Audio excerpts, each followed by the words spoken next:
always have to make sure we keep people safe. There are the right ways of doing it, and then there are ways that are ineffective. Stop and frisk was found to be unconstitutional, and in part because it was ineffective. It did not do what it needed to do. Now, I believe in community policing, and in fact, violent crime is 1/2 of what it was in 1991. Property crime is down 40%. We just don't want to see it creep back up. We've had 25 years of very good cooperation, but there were some problems, some unintended consequences.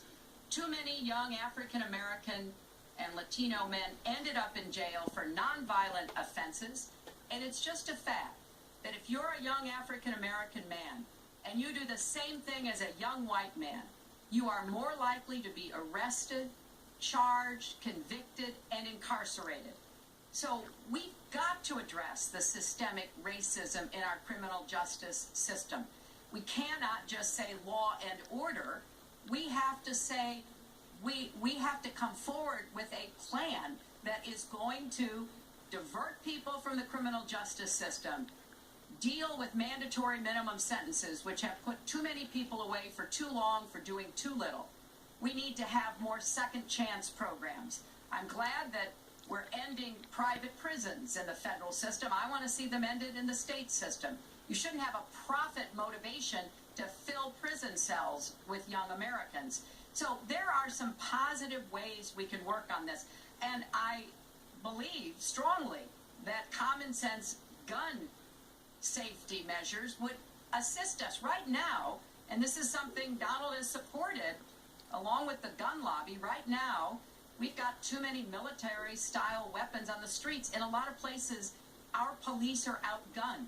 We need comprehensive background checks, and we need to keep guns out of the hands of those who will do harm, and we finally need to pass a prohibition on anyone who's on the terrorist watch list from being able to buy a gun in our country. If you're too dangerous to fly, you are too dangerous to buy a gun. So there are things we can do, and we ought to do it in a bipartisan way. Secretary Clinton, last week you said we've got to do everything possible to improve policing, to go right at implicit bias. Do you believe that police are implicitly biased against black people?